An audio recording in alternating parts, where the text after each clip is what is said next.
मेरा नाम है हरिया, मैं काम करता हूँ बहुत बढ़िया, खाता हूँ खाना और रोज गाता हूँ गाना। अरे यार, आज तो बहुत देर हो गई। इस खतरनाक जंगल को देखकर तो मेरे हाथ पैर ठंडे हो गए हैं। अगर मैं वक्त पर गांव नहीं पहुंचा तो मालिक बहुत नाराज हो जाएंगे। तभी हरिया को एक आवाज सुनाई देती है। सुनिए हरु जी।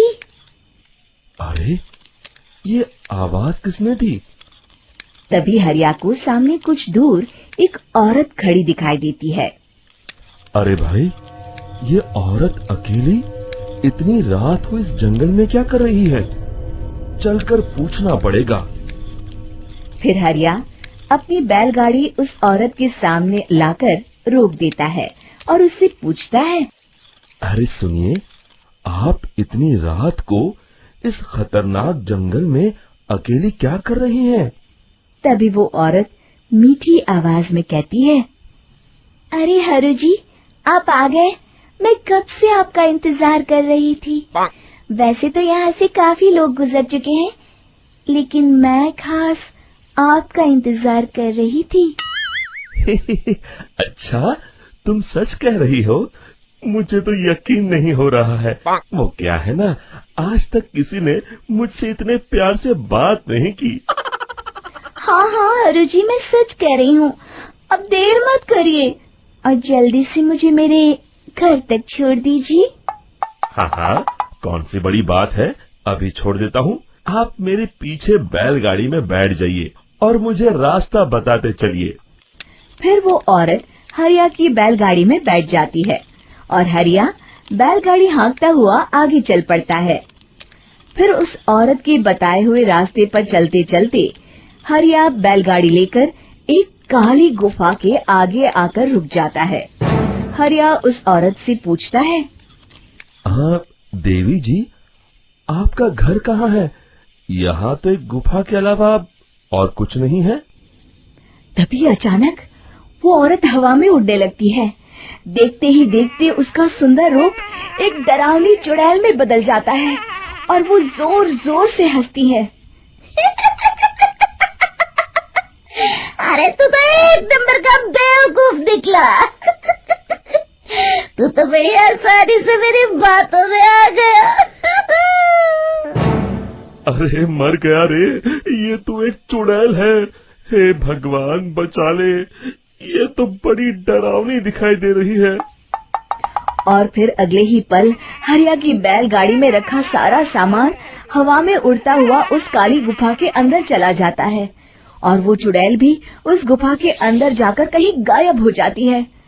हरिया ये नजारा देख बुरी तरह घबरा और परेशान हो जाता है। अरे, ये चुड़ैल तो मेरा सारा सामान लेकर गुफा में गायब हो गई। अब क्या होगा? अगर मैं गांव खाली हाथ गया तो मालिक मेरी अच्छी खबर लेंगे। मेरी इस बात का कोई यकीन भी नहीं करेगा। फिर आखिर वही हुआ। हरिया के मालिक चंपक सेठ को हरिया की किसी भी बात पर रत्ती भर भी यकीन नहीं हुआ। चंपक सेठ को लगा हरिया झूठ बोल रहा है और उसने ही लालच में आकर सारा सामान हड़प कर लिया है। फिर हरिया को बेईमान समझकर चंपक सेठ उसे काम से निकाल देता है। अगले दिन अपनी दुकान में परेशान बैठा चंपक सेठ गुस्से में बड़बड़ाता है। अरे, दुकान में तो सामान बिल्कुल भी नहीं है। अब मुझे ही शहर जाकर सामान लाना होगा। फिर वो अपनी बैलगाड़ी लेकर शहर चला जाता है। शहर से सामान लेकर जब चंपक सेठ वापस गांव लौट रहा होता है, तभी उसे एक आवाज सुनाई देती है। चंपक जी, ओ चंपक जी। अरे, ये तो कोई मेरा नाम लेकर मुझे पुकार रहा है। फिर उस रास्ते में वही औरत खड़ी दिखाई देती है। फिर क्या था, हरिया की तरह चंपक सेठ भी उस औरत के पास अपनी बैलगाड़ी लेकर जाता है और वो भी उसकी चिकनी चुपड़ी बातों के मोह जाल में फंस जाता है। फिर चुड़ैल उसे भी अपनी गुफा तक ले जाती है और उसका सारा सामान लेकर गुफा में गायब हो जाती है। बेचारा चंपक सेठ लाचार होकर खाली हाथ गांव लौट आता है। फिर ये उस जंगल में रोज की बात हो जाती है। जो कोई भी शहर से कुछ लेकर गांव की तरफ लौटता, वो चुड़ैल उसे बेवकूफ बनाकर उसका सारा सामान लेकर गुफा में गायब हो जाती। एक दिन हरिया एक लकड़हारे को उसी जंगल की तरफ जाते हुए देखता है।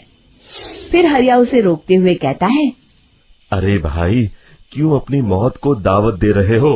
मेरी बात मानो, आगे जंगल में मत जाओ, वहाँ एक बड़ी भयानक चुड़ैल रहती है। लकड़हारा हरिया की बातों को नजरअंदाज करते हुए कहता है, अरे भाई, मुझे पहले ही बहुत देर हो चुकी है, मुझे जाने दो भाई। शाम तक लकड़ियाँ काट कर शहर के बाजार में बेचना है। तुम अपनी ये कहानी किसी फुर्सत में बैठे इंसान को सुनाओ, अब मैं तो चला। इतना कहकर लकड़हारा वहाँ से आगे जंगल की तरफ चला जाता है। फिर अगले दिन गांव के मुखिया के घर के बाहर बहुत सारे लोग जमा हो जाते हैं। तभी हाथ में कुल्हाड़ी लिए खड़ा लकड़हारा कहता है, अरे मुखिया जी, अब आप ही हमें बचाइए उस जंगल वाली चुड़ैल से। हमारा सारा काम तो शहर से ही होता है। अरे मुखिया जी, उस चुड़ैल की वजह से तो मैं पूरी तरह बर्बाद हो गया हूँ। हम सबको मिलकर उस चुड़ैल का कोई इलाज करना पड़ेगा। तभी भीड़ में खड़ा बीरा कहता है, आप लोग चिंता मत करिए, कल से वो चुड़ैल किसी को नहीं लूट पाएगी। मेरे पास एक बहुत अच्छी तरकीब है। तभी चंपक सेठ उसका मजाक उड़ाते हुए कहता है, अरे तेरा नाम वीरा है तो क्या हुआ? तूने अभी उस चुड़ैल को देखा नहीं है? जाकर अपना काम कर, बड़ा आया। तब मुखिया जी कहते हैं, नहीं नहीं चंपक सेठ, मुझे लगता है हमें इस लड़के को एक मौका देना चाहिए।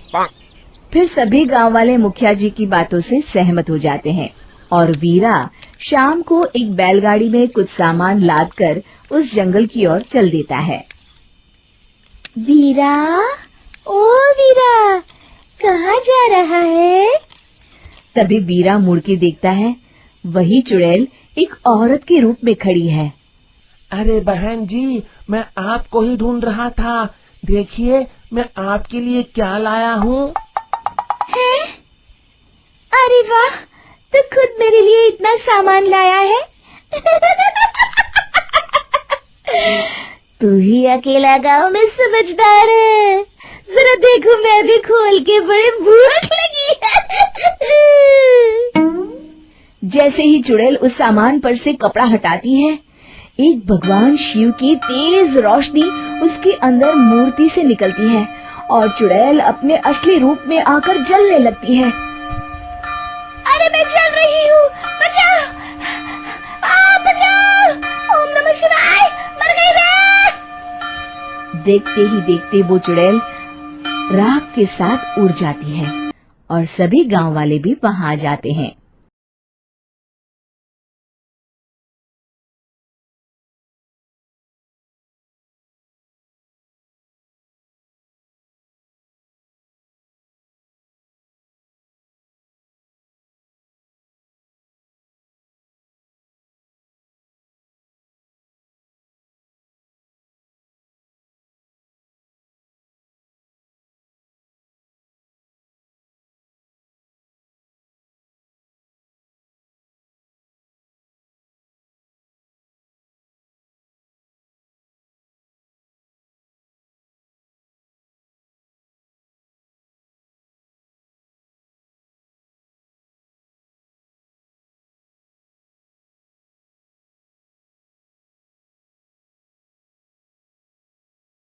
शिक्षा बुराई पे सदा अच्छाई की ही जीत होती है।